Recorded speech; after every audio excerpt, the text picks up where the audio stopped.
Hello my dear friends.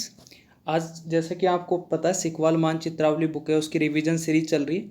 आज का जो हमारा टॉपिक है वो राजस्थान प्रदेश के जो प्रमुख वाद्य यंत्र है उससे संबंधित है। तो यहाँ से अक्सर क्वेश्चन पूछे जाते हैं। सिकवाल ने इसमें ट्रिक दे रखी है, तो ट्रिक से मुझे नहीं लगता कि याद रहेगी, तो अपन को बार बार रिविज़न करके उसे याद रखना है। सबसे पहले बात करते हैं कि ऊपर ये दिया है, लोक संगीत को रोचक, प्रभावशाली एवं लयात्मक गति प्रदान करने का साधन ही लोक वाद्य यंत्र कहलाता है। वाद्य यंत्र 4 प्रकार के होते हैं। अब जिसमें सबसे पहले जो प्रकार है वो है तत्वाद्य यंत्र।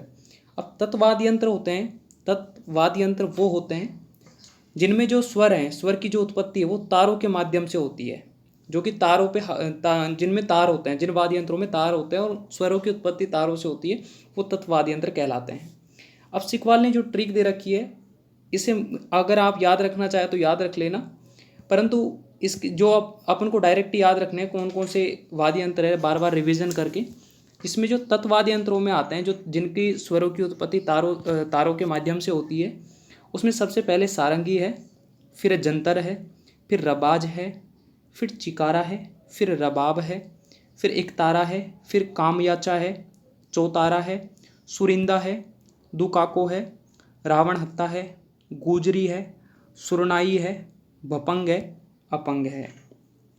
अब आगे दिया है कुछ प्रमुख तत्वाद्य यंत्रों का उल्लेख जो दिया है, सितार, वीणा व ईरानी तंबूरा हिंदू मुस्लिम शैली का मिश्रण है, और इसका जो आविष्कार किया था वो अमीर खुसरो ने किया था, याद रखना है। कुछ एक पॉइंट और दिया जो हमें ध्यान रखना है। प्रसिद्ध सितार वादक हैं वो रविशंकर जी हैं, जो कि जयपुर से हैं। आगे चलते हैं, सारंगी जो तत्वाद्य यंत्र है उसके बारे में देखते हैं, वाद्य यंत्रों के बारे में। तो सब जो सारंगी है यह तत्वाद्य यंत्रों में सर्वश्रेष्ठ यंत्र है, जिसमें 27 तार होते हैं। मारवाड़ के जोगियों द्वारा गोपीचंद, भरतहरि, निहालदे आदि के ख्याल गाते समय सारंगी का प्रयोग करते हैं। उसके बाद में चलते हैं, रावण हत्ता। ये राजस्थान का सबसे प्राचीन वाद्य यंत्र है, जिसका निर्माण आधे कटे नारियल की कटोरी से होता है, जिसमें 9 तार होते हैं, जिसका प्रयोग डूंगर जी के भोपे व पाबू जी की फड़ गाते समय वे कान गुजरी जाति के लोग करते हैं। ध्यान रखना है, रावण हत्ता लोक वाद्य यंत्र में बांस का लंबा तना होता है, जिसमें बकरी के चमड़े की परत से ढका आधे नारियल का खोल जुड़ा होता है।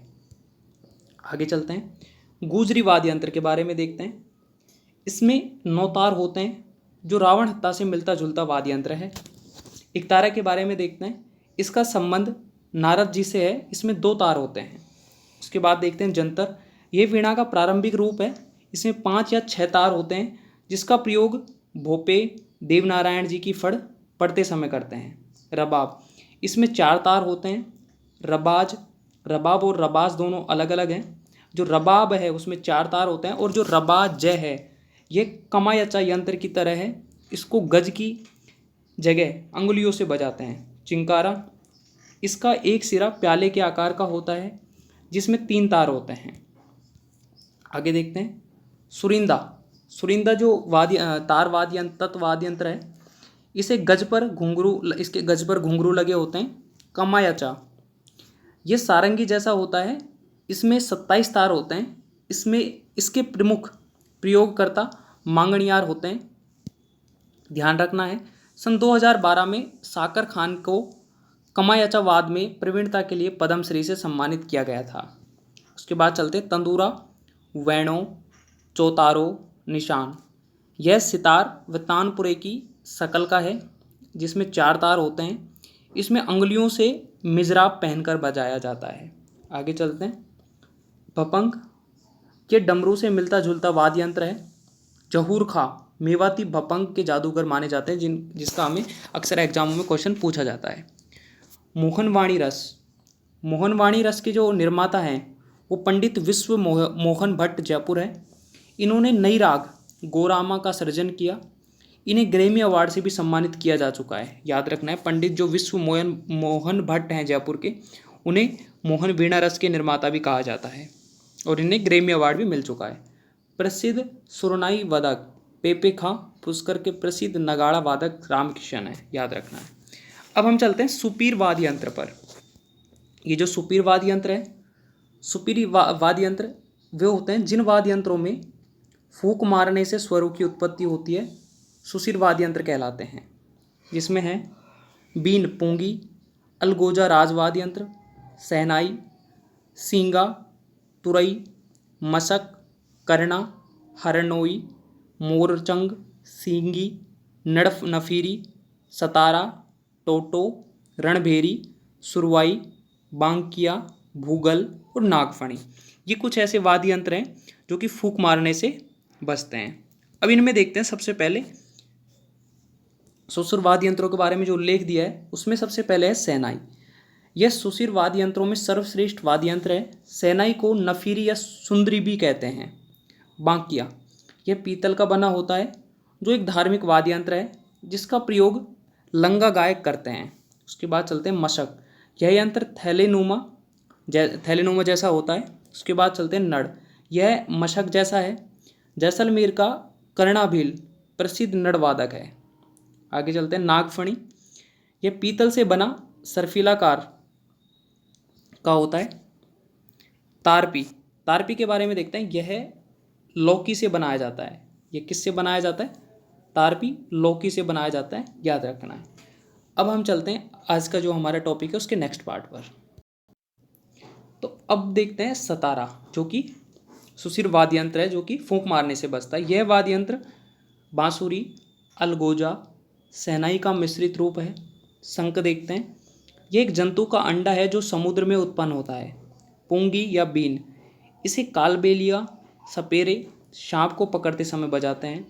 मोरचंग, होठों के बीच रखकर बजाए जाने वाला वाद्य यंत्र मोरचंग, जो जूस हार्प भी कहा जाता है। हारमोनियम, मोहम्मद धौलपुरी का संबंध हारमोनियम वाद्य यंत्र से है। जयपुर घराने के उस्ताद अलादिया खान के पंडित गोविंदराव तांबे शिष्य थे जिन्होंने हारमोनियम बजाने में क्रांति ला दी थी। ध्यान रखना है। पंडित शिव कुमार शर्मा का संबंध संतूर वाद्य यंत्र से है। तो पंडित जसराज का संबंध डागर घराने से है। पंडित पुरुषोत्तम दास प्रसिद्ध पखवाज वादक थे। आगे चलते हैं। अब चलते हैं तीसरे वाद्य यंत्र को देखते हैं, अवनग व ताल वाद्य यंत्र।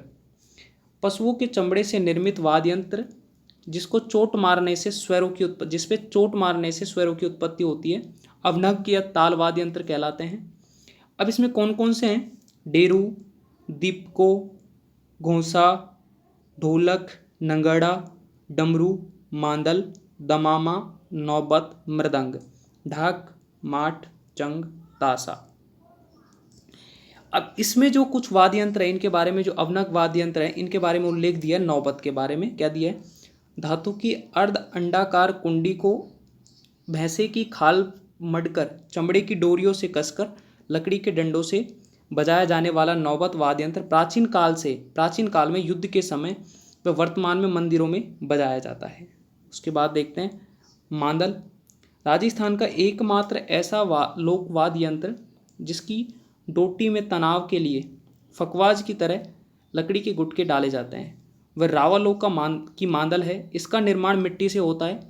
इसे शंकर पार्वती का वाद्य यंत्र माना जाता है जिसे अधिकतर गौरी नृत्य, विवाद एवं ग्राम देवालियों में बजाया जाता है। यह आदिवासी भीलों एवं गरासियों का प्रमुख वाद्य यंत्र है। आगे चलते हैं। नंगाड़ा या बम, ये सुपारी के आकार का अनवक वाद्य यंत्रों में से सबसे बड़ा यंत्र है जिसे राणा ढोली जाति बजाती है। पुष्कर के प्रसिद्ध नगाड़ा वादक रामकिशन है। ढोल यह सबसे प्राचीन व मांगलिक वाद्य यंत्र है। उसके बाद आगे चलते हैं। ढपली, यह ढप का छोटा रूप है।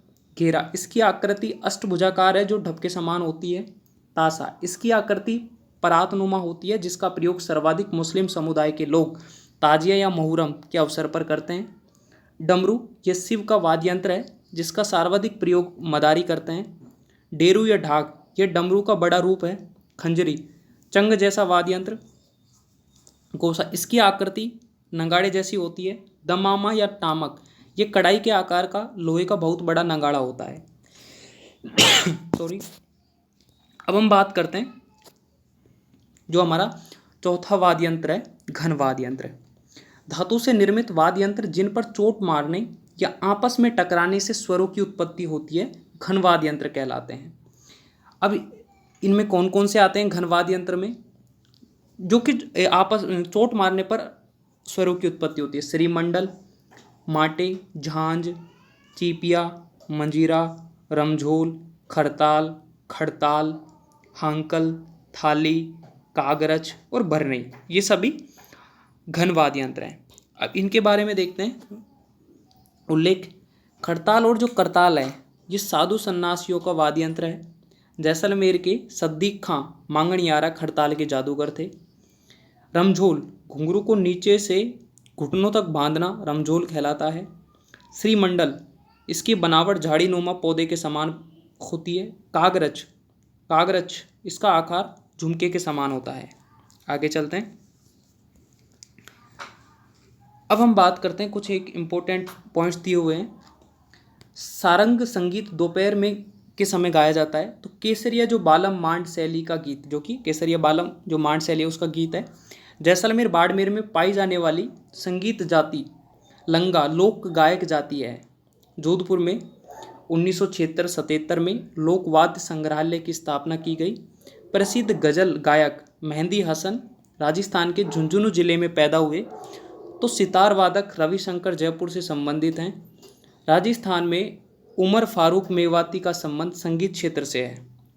तो वाद्य यंत्र टामक का संबंध मेवाती क्षेत्र से है। राजस्थान कबीर यात्रा का संबंध गायन क्षेत्र से है। तो ये यहाँ से क्वेश्चन पूछे जाते हैं कि राजस्थान कबीर यात्रा का संबंध किससे, ये कुछ इंपॉर्टेंट पॉइंट्स हैं, इनसे क्वेश्चन पूछे जाते हैं। तो thank you all my dear friends. Next video में नेक्स्ट टॉपिक के साथ मिलेंगे। तब तक के लिए bye and take care. Video अच्छा लगा तो आप शेयर ज़रूर करें। बाय।